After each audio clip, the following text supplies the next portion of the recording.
El Señor esté con ustedes.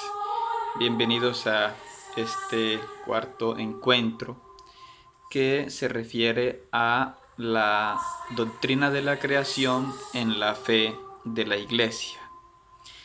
Estamos siguiendo el método teológico en el cual iniciamos con los textos bíblicos, como son los textos del Génesis que hablan sobre la creación. Hacíamos también alusión a los profetas, a Job, y por supuesto el Nuevo Testamento, Evangelio, San Pablo. Y hoy vamos a ver qué ha reflexionado la Iglesia. Entonces en el método teológico iniciamos con la reflexión bíblica, luego la reflexión de la Iglesia y miramos un poquito la historia que ha dicho la Iglesia, sobre todo a través de su autoridad, del Papa, de los concilios, sobre el tema de la creación. Entonces tenemos en esta tercera parte de la antropología teológica fundamental, que es la doctrina de la creación en la fe de la Iglesia, que en los primeros siglos ya la Iglesia fue confesando la fe, sobre todo a través del credo. Creo en Dios Padre Todopoderoso, Creador del cielo y de la tierra, ¿sí? Y también, por supuesto, en la liturgia, en las profesiones de fe de los mártires, en las catequesis, nos damos cuenta cómo la Iglesia ha creído en la creación de Dios. Y de inmediato se empieza a hacer una diferenciación.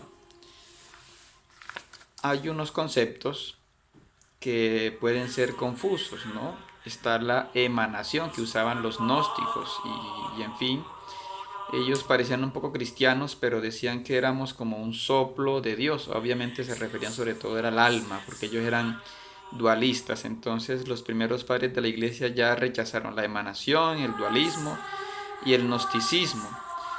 Y defendieron el concepto de creación, pero no solo la creación como la tenían los judíos. Los judíos creían en un Dios creador, pero solitario, llamémoslo así. En cambio, Cristo nos revela que la creación es un acto trinitario, de Dios Padre, Hijo y Espíritu Santo. Y por supuesto, esto tuvieron que defenderlo frente a los paganos, ¿no? También frente al gnosticismo y a los neoplatónicos se defendió que el cuerpo es bueno, ¿sí? Aunque hablamos de benditas almas, también deberíamos decir los benditos cuerpos, porque Dios salva todo, no solo el alma, sino que redime todo el cuerpo, ¿no? Como es la imagen de San Pablo, de que se siembra la semilla y aparece la misma planta, pero ya de otra manera, ¿no? Ya desde el siglo IV se discutió más sobre la Santísima Trinidad contra los arrianos, que decían que no había una de Trinidad, sino que había un solo Dios, que era el Padre, y que el Hijo era una criatura, la mejor criatura, pero eso ya pone en peligro la salvación, ¿no? Porque el único que puede salvar es Dios y no una criatura. Es un poco una idea semejante a la que tienen los testigos de Jehová, ¿no? Entonces los arrianos negaban la Santísima Trinidad. Y por eso San Atanasio dice que Dios es libre para crear y que incluso Dios, cuando va a crear la creación, como que conversa, ¿no? Como que hay una Trinidad. San Agustín habló también de la creación, pero él se refirió más sobre todo al tema del bien y del mal. Luego sigue, como decimos, el magisterio de la Iglesia, reflexionando, y allí nos llega el concilio de Nicea. ¿Qué es un concilio? Un concilio es la reunión, pues, de todos los obispos de la cristiandad, al menos de la mayoría, ¿no? Que fue en el 325, donde se defendió la igualdad entre el Padre y el Hijo. Y eso lo reafirmó Constantinopla I en el 381, ¿no? Por eso tenemos el credo niceno-constantinopolitano, que es el que llamamos el credo largo, que rezamos a veces los domingos.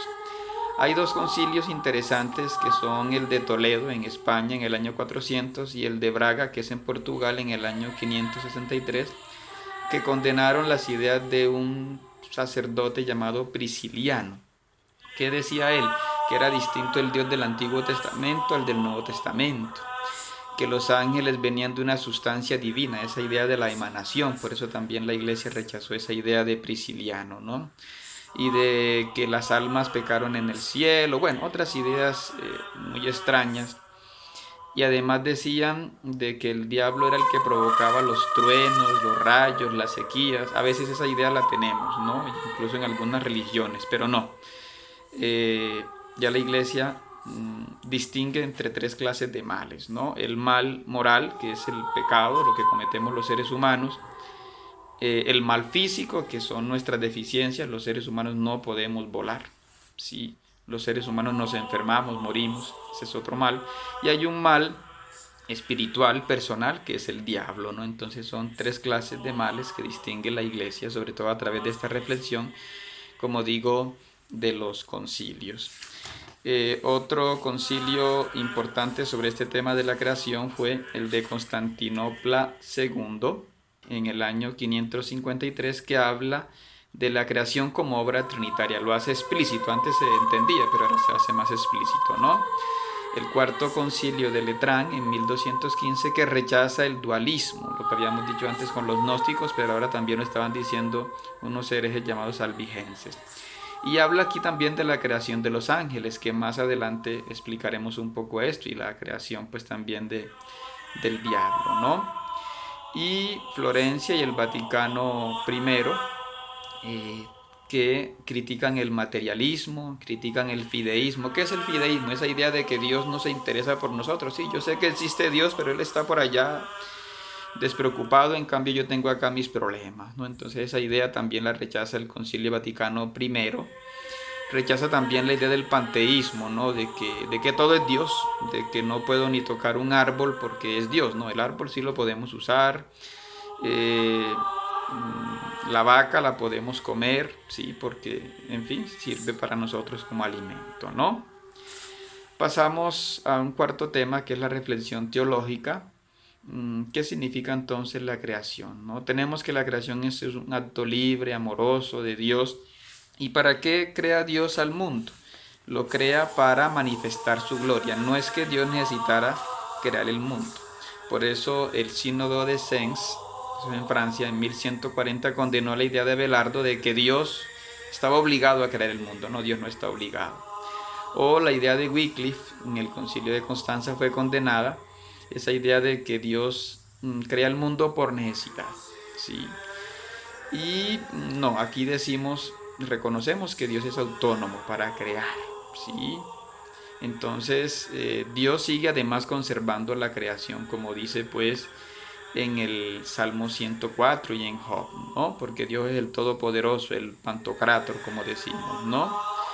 Y nosotros pues somos seres limitados, pero Dios no afecta nuestra libertad, ¿sí? Es decir, si yo dejo un niño solo y el niño se cae, no fue culpa de Dios, fue culpa mía. Yo tengo responsabilidad para hacer el bien o para hacer el mal, y las cosas que pasan también tienen que ser responsabilidad moral mía, ¿no? Dios crea el mundo, pero no necesita que le den la gloria, Él ya tiene su gloria, ¿no? Ni tampoco lo hace solo para gloria del hombre, lo hace para que nosotros lo usemos, ¿sí? Pero Dios lo hace por puro amor. Entonces esa es una aclaración importante, ¿no? Muchas de las religiones no tenían esta idea de un Dios capaz de hacer todo, ¿no? Por eso existía el politeísmo. Y gracias a que somos creados tenemos una dignidad. Esto de la dignidad entre los romanos solo era algo que tenían los militares, los sacerdotes, los magistrados, en fin. Pero el cristianismo, sobre todo a través del Salmo 15 y de la revelación de Cristo, nos dice que somos seres dignos porque somos creados por un Dios, ¿no? Por eso cuando se habla de derechos humanos, esto tiene una raíz cristiana, porque a través de esa revelación nos da conciencia de que debemos rechazar el secuestro, el hambre, la corrupción, el desplazamiento, ¿sí? Y sin embargo, cuando hablamos de derechos humanos, la Iglesia hace hincapié que una cosa es el reconocimiento ético y otra cosa el reconocimiento político. ¿Qué quiere decir esto? Los gobiernos también pueden reconocer como derechos cosas que la bioética, que la fe cristiana rechaza. Entonces un gobierno puede reconocer como derecho el aborto, la eutanasia, el alquiler de vientres, la planificación artificial, el consumo de alucinógenos, la adopción de niños por homosexuales, la experimentación con embriones, pero la iglesia no aprueba estos hechos, ¿no? Eh, Hay una interesante conferencia sobre este tema de Pedro Payares Yabur, que se encuentra en internet, se llama Derechos Humanos y el Jus Gentium. En fin, hay otros autores como Albert Camus, que era ateo, y Ernest Bloch, que rechazan pensar en la creación porque hay sufrimiento de los inocentes. El estudio de este tema se llama la teodicea, ¿no? Pero ellos dicen que Dios no responde al mal, ¿sí? Dios como que es algo irracional, porque dice que no ofrece esperanza, no ofrece como una salida. Sin embargo, tenemos la respuesta que le da Gabriel Marcel, ¿no?